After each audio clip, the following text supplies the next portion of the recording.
Good morning all of you. I am Manisha Das and we are from Group 1 Science. Today we are going to present a learning resource, that is audio visual resource, on the topic different parts of the plant. Now I request Subhasmita madam to present her lesson. देख पिलाने Manisha ma'am जमी कहले आज आम गचर विभिन्न अंश विषय पढ़ा कौन अच्छी गचर अंश विषय पढ़ा गचर तुम कौन देखुच गचर देखिक तुम कौन लक्ष्य करुच देख भलसे गछटा को निरीक्षण करके देख गचर किसी ए तल भाग किसी माटी लगी आ ऊपर भागटी पूरा सफा अच्छी जो तल भाग जो माटी लगी आमर माटी तले रोथबारु से भाग में माटी लगी तल माटीर से तल भाग को रूट सिस्टम बोली कहुए पुणी माटीर ऊपर भाग को जोटा रहा आम सूट सिस्टम बोली कहते बुझल सूट सिस्टम को भी विभिन्न विभिन्न भाग में भाग करमितिक तार कांड पत्र फूल फल इत्यादि तो कांडर देख यहाँ सूट सिस्टम रे यहाँ स्टेम बा कांड से स्टेम रु जहाँ बाहरी छोट छोट ताकू आम ब्रांच बोली कही था एवं ए ब्रांच सहित लगिकी जहाँ रही आम पत्र बोली कही था देखिपार पिला माने पत्र लगी सबू ब्रांच रे पुणी यहाँ तार गचर फूल बा फ्लावर यहाँ गचरे लगिकी रही था एवं ता सहित आमको ए भी फल देखा मिलूँ देख पिला माने आम आज गचर विभिन्न अंश विषय पढ़िले एवं गचर मूल विषय आपको प्रकाश सर भल भाव में बुझेबे पिला माने जेमिति शुभस्मिता मैडम कहले जे आज रूट सिस्टम विषय कहवा आपण मैंने देखुवे जो पाखर माटी लगुच तलू जा आम रूट सिस्टम कहवा एठी देखुवे गोटे मोटा चेर जाइए तो ताकू आम टेप रूट कहवा टेप रूट रु एठी शाखा प्रशाखा होमती मोटा होके जाइए तो ताकू आम फाइब्रस रूट कहवा फाइब्रस रूट रु भी आहरी छोट छोट बाहरी तो ताकू आम रूट हेयर कहवा तो आम सब रूट्र पार्ट विषय जानले तो अब रूट्र काम विषय जाना तो रूट्र काम कौन जिते बड़े आम गछरे पानी दो साधारणतः आम गछ मूले दे था जहाँफल सी कौन कर जो पानीटा को रूट बाटे देकी गछर विभिन्न अंश को पठेब एबे मु मानसी मैडम कहमी से पत्र विषय किसी कहे जमती प्रकाश सर कहले कि मुझे लीफ्र पार्ट विषय आपको कहबी ये लीफ्र ये जो तल पार्टा देखते यहाँ को लीफ्र पेटियोल कहुए आ लीफ्र ये जो चारिपटे जो आबुड़ा खाबुड़ा यही पार्टा को यहाँ को लीफ्र मार्जिन बोली कहुए आ ये जो ऊपर पार्टा ताको लीफ्र टिप बोली कहुए तापर ये पछपट ये जो सेंटर रे गोटे सिरा बाहरी ताको आम मिड्रिप बोली कही था यही मिड्रिप रु ये जो छोट छोट छोट छोट जो सिरा बाहरी ताको भेन बोली कहुए लीफ्र फंक्शन विषय जाना लीफ्र मेन फंक्शन हूँ किचन ऑफ द प्लांट बोली कहुए माने प्लांटर रोसई घर बोली कहुए रोसई घर कौन पाई कहुए ना किचन रे ना कौन करता किचन रे ना खाद्य प्रस्तुत कराई सेहीपरि प्लांट पाई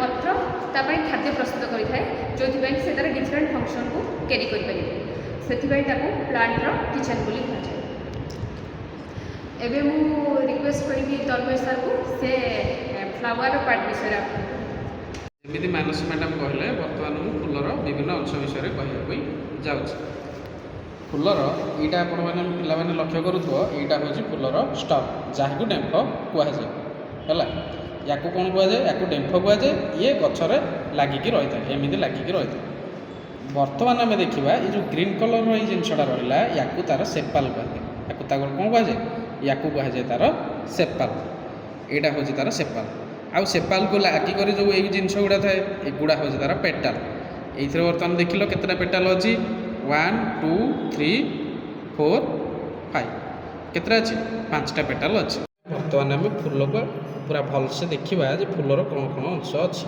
এইଟା ହେଲା ଫୁଲର ଷ୍ଟକ୍ ବା ତାକୁ ଡେମ୍ଫ କୁହାଯାଏ ହେଲା। ଆଉ ମୁଁ ସେତେବେଳେ କହିଥିଲି ଏଇଟା ତା'ର ସେପାଲ କୁହାଯାଏ। ବର୍ତ୍ତମାନ ଆମେ ସେପାଲକୁ ଧୀରେ ସେ ଖୋଲିବୁ। ସେପାଲକୁ ଆମେ ଧୀରେ ସେ ଖୋଲିଲେ ବର୍ତ୍ତମାନ ଦେଖିଲ ଏଇଟା କ'ଣ, ସେପାଲକୁ ଖୋଲିଲା ପରେ ଏଇଟା ଦେଖିଲେ ଏଇ ଯେଉଁ ଅଂଶଟା ଅଛି ଏଇଟାକୁ ତା'ର ଓଭାରି କୁହାଯାଏ। ଫୁଲର ଏଇଟାକୁ ଓଭାରି କୁହାଯାଏ। ତାପରେ ଦେଖିବା ଫୁଲର ଆମର ପେଟାଲକୁ ବର୍ତ୍ତମାନ ଛିଡ଼େଇବା। ପେଟାଲ ଏଇଗୁଡ଼ା ହେଉଛି ତା'ର ପେଟାଲ, ଗୋଟେ ଗୋଟେ ଏଗୁଡ଼ା ହେଉଛି ପେଟାଲ। ଏଇ ଫୁଲରେ 5ଟା ପେଟାଲ ଥିଲା।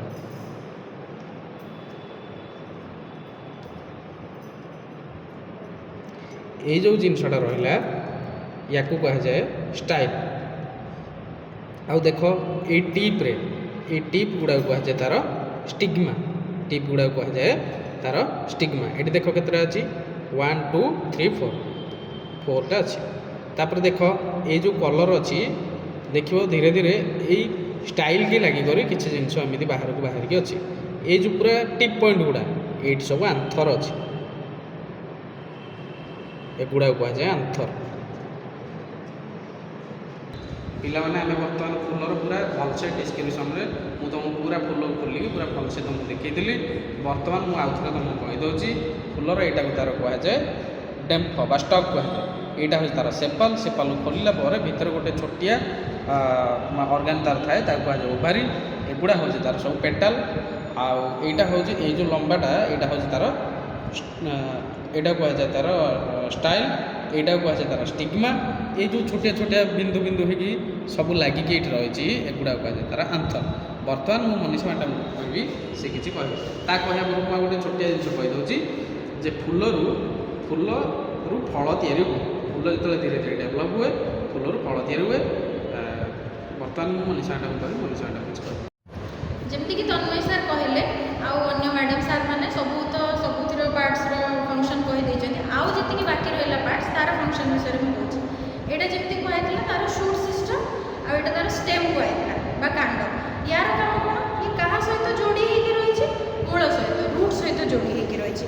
ତାହେଲେ ତା'ର କାମ କ'ଣ, ଯେମିତି ପ୍ରକାଶ ସାର୍ କହିଥିଲେ କି ରୁଟ୍ର କାମ ହେଉଛି କ'ଣ, ସେ ଗଛକୁ ପାଣି ଯୋଗାଇବ। କେମିତି ଯୋଗାଇବ, ସେ ପାଣି ନେଲା ମାଟିରୁ, ଆଉ ସେ କ'ଣ କଲେ ଏଇ କାଣ୍ଡ ମାଧ୍ୟମରେ ବା ଷ୍ଟେମ୍ ମାଧ୍ୟମରେ ସିଏ ତା'ର ବିଭିନ୍ନ ଅଂଶକୁ ସିଏ କ'ଣ କରିବ, ପାଣି ପଠାଇବ। କାହିଁକିନା ସବୁ ଅଂଶକୁ ପାଣି ଦରକାର ଖାଦ୍ୟ ପ୍ରସ୍ତୁତି ପାଇଁ। ତାପରେ କାଣ୍ଡ ପରେ ଷ୍ଟେମ୍ ପରେ କ'ଣ ଆସିଲା, ବ୍ରାଞ୍ଚେସ୍। ବ୍ରାଞ୍ଚେସ୍ ମାନେ କ'ଣ, ଡାଳ। ଡାଳର କାମ କ'ଣ, ଆମେ ଦେଖୁଛେ ଡାଳରେ କ'ଣ ଲାଗିକି ଅଛି, ପତ୍ର ଲାଗିକି ଅଛି। ଏଠି ଯେମିତି ମ୍ୟାଡ଼ାମ୍ ଦେଖେଇଥିଲେ ଏଠି ଫୁଲ ଲାଗିକି ଅଛି, ଫଳ ଲାଗିକି ଅଛି।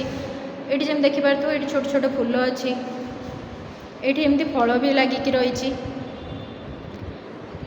ତ ବ୍ରାଞ୍ଚେସ୍ର କାମ କ'ଣ, ଡାଳର କାମ କ'ଣ ନା, ଏଇଠୁ କାଣ୍ଡରୁ ଯେଉଁ ପାଣି ଆସିଲା ସିଏ କ'ଣ କରିବ ନା, ସିଏ ସେଇ ପାଣିକୁ ପୁଣି କ'ଣ କରିବ ନା, ଏଇ ବ୍ରାଞ୍ଚ ବା ଡାଳକୁ ପଠାଇବ। ଆଉ ଡାଳରୁ ସେଗୁଡ଼ା କେଉଁଠିକି ଯିବ, ପତ୍ର, ଫୁଲ ଆଉ ଫଳ, ମାନେ ଆଉ ଗଛର ବିଭିନ୍ନ ଅଂଶକୁ ଯିବ।